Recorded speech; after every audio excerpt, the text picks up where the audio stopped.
नमस्कार दोस्तों, स्वागत है आपका आपके अपने चैनल महाविद्या एकेडमी में। हम यूपी ट्रिपल एससी मुख्य सेविका के लिए घटना चक्र की बुक को कंप्लीट कर रहे हैं, जिसमें हमने जो अपना चैप्टर स्टार्ट किया था वो था परामर्श, इसका अर्थ, आवश्यकता एवं तकनीक, प्रभावी संचार और इसके कौशल। ये चैप्टर आपका दो पार्ट्स में डिवाइड है। इसका एक पार्ट क्या है? काउंसलिंग। ठीक है, इसका एक पार्ट है आपका काउंसलिंग और इसका जो दूसरा पार्ट है वो है कम्युनिकेशन। ठीक है, क्या है?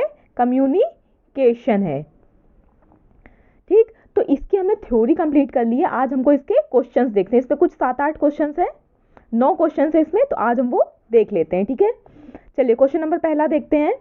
पहला क्वेश्चन है, निम्नलिखित में से किसके अनुसार परामर्श का तात्पर्य पूछताछ, पारस्परिक तर्क वितर्क तथा विचारों का पारस्परिक विनिमय है। ठीक है, किसके अनुसार पूछ रहा है, यानी कि ये किसने कहा है कि जो परामर्श है वो क्या है? पूछताछ है, पारस्परिक तर्क वितर्क है तथा विचारों का पारस्परिक विनिमय है। वेबस्टर शब्दकोश, कॉर्ज, रोजर, बोर्डिन या रॉबिन्सन। तो ये किसके अनुसार है? तो ये है आपका ऑप्शन नंबर ए, वेबस्टर शब्दकोश के अनुसार। किसके अनुसार? वेबस्टर शब्दकोश के अनुसार। देखिए, वेबस्टर शब्दकोश के अनुसार परामर्श का तात्पर्य पूछताछ, पारस्परिक तर्क वितर्क अथवा विचारों का पारस्परिक विनिमय है। आगे देखिए, आगे है, निम्नलिखित में से कौन परामर्श की विशेषता है? परामर्श अधिगम केंद्रित प्रक्रिया, परामर्श निर्देशन का केवल एक पक्ष है, परामर्श एक व्यावसायिक सेवा है या उपर्युक्त सभी। देखिए, आप लोगों ने चैप्टर जब पढ़ा था तो आपने ये तीनों ही जो चीजें थी, ये तीनों ही पॉइंट पढ़े थे, यानी कि जो परामर्श है ये क्या है? ये अधिगम केंद्रित प्रक्रिया भी है, ये निर्देशन का एक पक्ष भी है और ये एक व्यावसायिक सेवा भी है। ठीक है, तो आंसर क्या हो जाएगा? आंसर हो जाएगा उपर्युक्त सभी, यानी कि तीनों ही ऑप्शन आपके सही हैं। देखिए, प्रश्नगत सभी विकल्प परामर्श की विशेषता प्रदर्शित करते हैं। आगे देखिए, आगे है, निम्नलिखित में से कौन सा कथन गलत है? परामर्श में प्रत्यक्ष मदद नहीं दी जाती है। देखिए, गलत पूछ रहा है इसमें। ठीक है, क्या पूछ रहा है? गलत पूछ रहा है, यानी कि 3 आपके सही हैं, कोई एक ऑप्शन गलत है। परामर्श में प्रत्यक्ष मदद नहीं दी जाती है, परामर्श 2 से अधिक व्यक्तियों के बीच का संपर्क होता है, परामर्श व्यक्ति के सही निर्णय लेने में सहायता होता है, या परामर्श मात्र 2 व्यक्तियों के बीच होता है। देखिए, चैप्टर पढ़ाते टाइम आपको बताया गया था क्या कि परामर्श क्या है?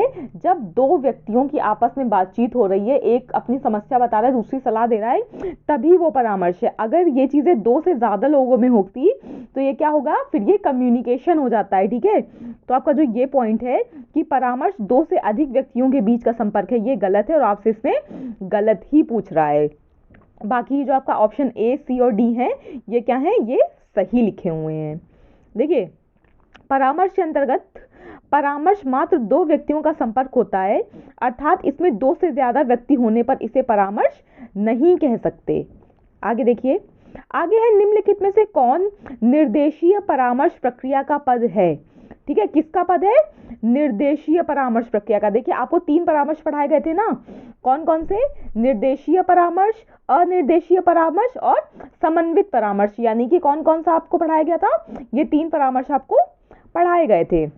आपसे पूछ रहा है, निम्न में कौन निर्देशीय परामर्श प्रक्रिया का? आपको 6 पद पढ़ाए थे ना, और आपसे कहा था कि ये 6 पद आप याद रखिएगा। कौन कौन सा है? विश्लेषण, संश्लेषण या निदान। डी है उपर्युक्त सभी। तो देखिए, आपको याद आ रहा होगा क्या कि ये जो विश्लेषण है, संश्लेषण है और निदान, ये तीनों ही क्या है? तीनों ही निर्देशीय परामर्श प्रक्रिया का पद हैं। आपका आंसर हो जाएगा डी, उपर्युक्त सभी। ये तीनों ही हैं। प्रश्नगत सभी विकल्प निर्देशीय परामर्श प्रक्रिया के पद हैं। 5th क्वेश्चन देखिए, 5th है आपका, निम्नलिखित में से किसे समस्या केंद्रित परामर्श कहते हैं? यानी कि जो आपके 3 परामर्श थे, निर्देशीय परामर्श, अनिर्देशीय परामर्श और समन्वित परामर्श, उसमें से किसको समस्या केंद्रित परामर्श कहेंगे? ए देखिए, ए है निर्देशीय परामर्श, बी है अनिर्देशीय परामर्श, इसके बाद है आपका दोनों या इनमें से कोई नहीं। ठीक है, क्या पूछ रहा है?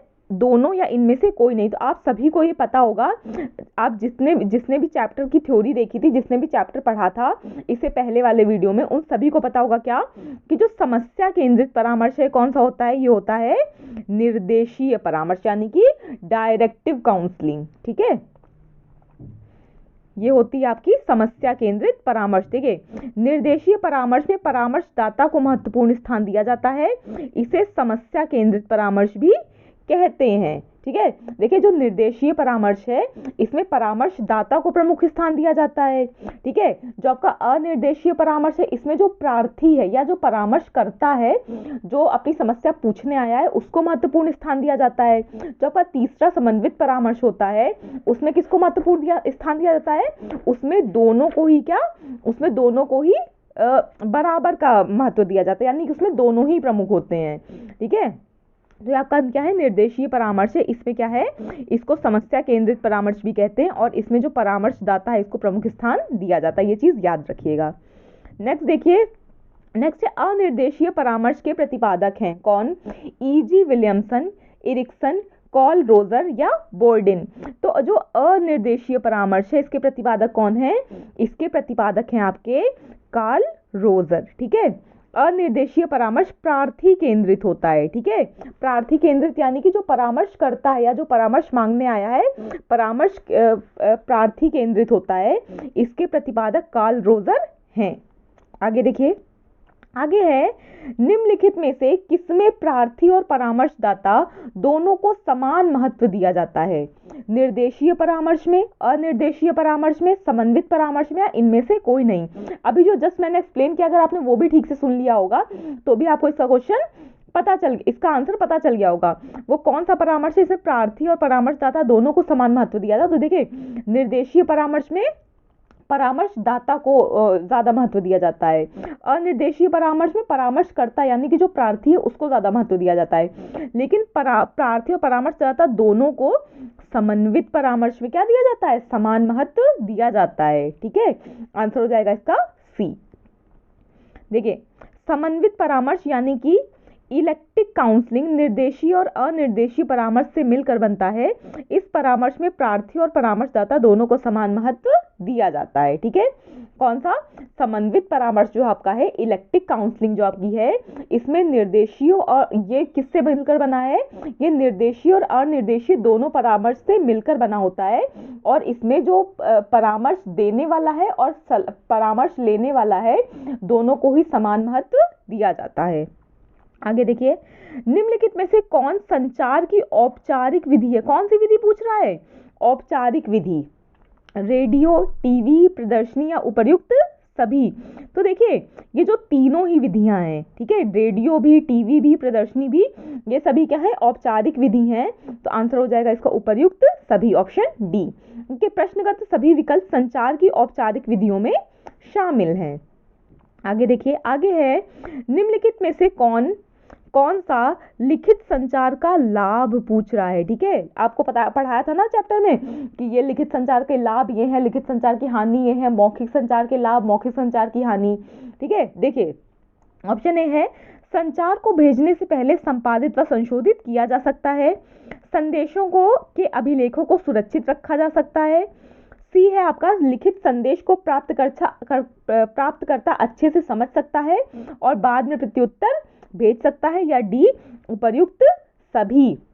और देखिए, आपको याद आ रहा होगा, आपने चैप्टर में पढ़ा है कि जो आपका लिखित संचार है, ये तीनों ही पॉइंट यानी कि ए बी सी तीनों ही क्या है, लिखित संचार के लाभ है। यानी कि अगर आपने किसी को कोई पत्र भेजने के लिए टाइप किया या लिखा, ठीक है, आपने उसको दोबारा पढ़ा तो आपको लगा कि यार इसमें तो कोई मतलब कमी है, इसमें कोई संशोधन कर सकते हैं। ठीक है, तो आपने क्या कर दिया, उसको संशोधित कर दिया।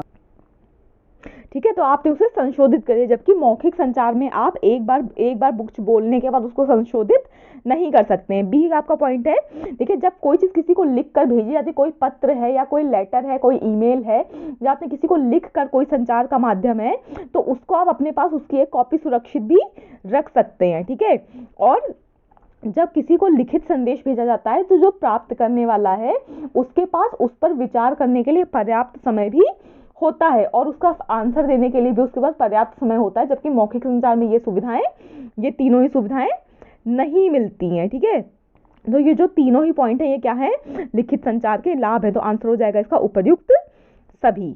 ठीक है, प्रश्नगत सभी विकल्प लिखित संचार के लाभ में शामिल हैं। इसी के साथ आपका ये चैप्टर जो था परामर्श, ये पूरी तरह से कंप्लीट हो गया है, इसकी थ्योरी भी और इसके क्वेश्चन आंसर भी। अच्छे से पढ़ते रहिए। आपकी शॉर्ट लिस्टिंग शायद दिसंबर के लास्ट वीक में या जनवरी के फर्स्ट वीक में आने के चांसेस हैं। आयोग की जो कार्य करने की गति है उसके हिसाब से कुछ नहीं कहा जा सकता, लेकिन उम्मीद है कि आपकी जो शॉर्ट लिस्टिंग है वो इस महीने के आखिरी में या जो नया साल आएगा उसके पहले हफ्ते में दे दी जाएगी। ठीक है, आपके हाथ में क्या है? आपके हाथ में है सिर्फ अच्छे से पढ़ना और अपनी जो तैयारी है उसको दिन पे दिन और ज़्यादा मजबूत करते जाना। वीडियो देखने के लिए thank you so much. Please like, share और सब्सक्राइब करना मत भूलिएगा।